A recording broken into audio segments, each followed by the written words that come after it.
The ulama and scholars will be killed. There will be a lot of suicides.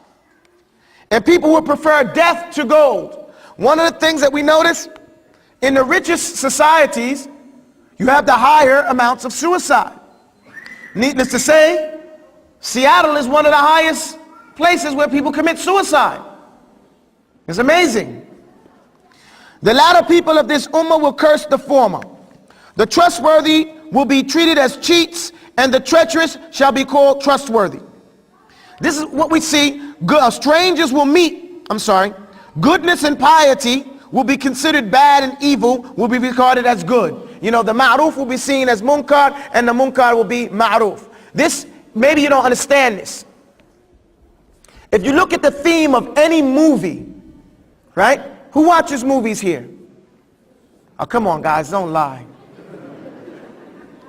Okay? Everybody, you watch these movies, you see the movies. What's the theme in the movie? Is there a righteous man in the movie? No, the best thief is the star of the show. The best fornicator, the nakedest girl, is the co-star. Whoever, if you look at it, the theme, the killer, he's the guy you're rooting for. Right? The murderer, the thief. All this stuff, the themes of these movies have you rooting for the bad guy. And if it's a movie about something that's good, that's boring. I don't want to watch that. It's corny. It's a chick flick. That's what they call it, right? Don't front. Strangers will be treated well, but the rights of relatives will be neglected. Subhanallah. And we notice this. People will, if you come, the people will be very nice to you. If they don't know you, assalamu alaikum akhi, like we treated Chris real nice. What's happening, Chris? Barakallah, accept Islam. Your mother, what you want, ma? Yo, Abby, come on, I'm busy. No time for them.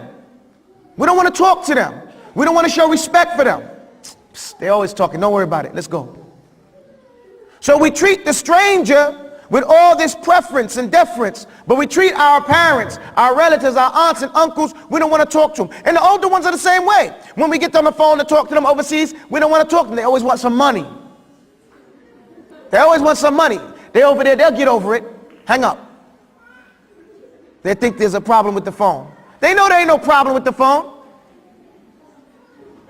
So we have to have some more respect for because this is a sign of the last day. The wife will be obeyed, but parents will be disobeyed. The wife will be obeyed, but parents will be disobeyed. So we're talking about a lot of mama's boys here. A lot of mama's girls. And the father is out of the picture. Do we see that in American society now? Big time. If a man goes and says he wants to get just something like welfare, they don't want the man to be on the welfare. They want the wife to be on the welfare. And they put her on the front. They'll even tell her, look, if you get rid of the guy, you get more money. Don't they tell him? They tell him, look, just don't put him on there. You be the head of the household. When you put the head of household, put your name, we'll give more money. If you put him there, it's going to take a decrease. Oh, okay, but we're just going to do it like this so they just know. And then it's my money. My name's on that. Problems. These are the signs of the last day. There will be noise and a commotion in the masjids, and people will discuss worldly affairs there. Astaghfirullah, this is happening.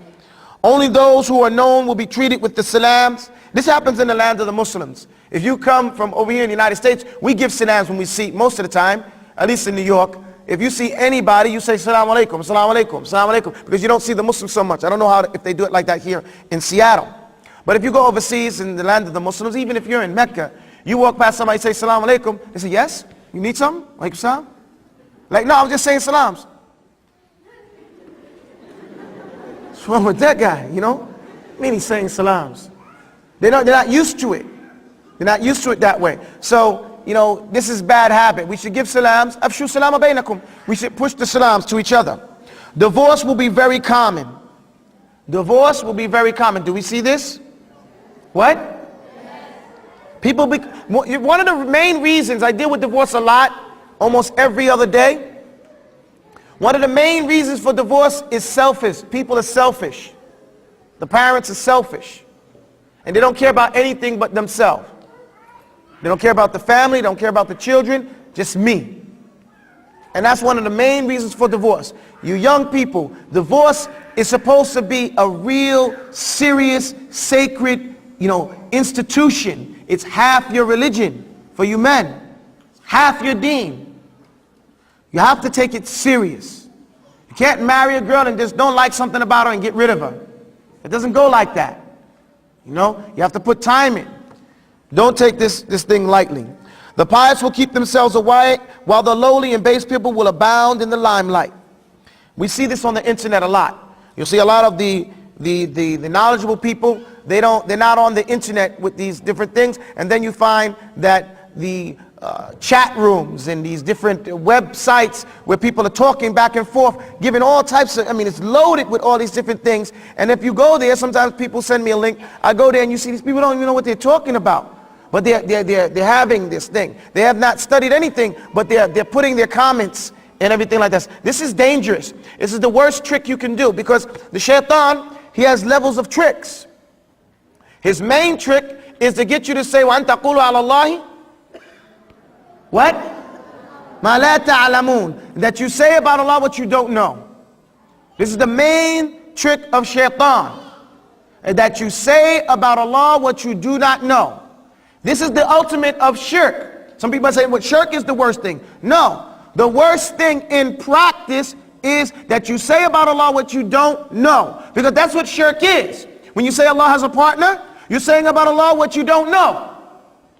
When you say, as part of democracy, that it's religion only deals with the religious, the ibadah, the worship, and it has no place in secular affairs, then you're saying about Allah what you don't know. What's the longest ayah in the Quran? What does it deal with?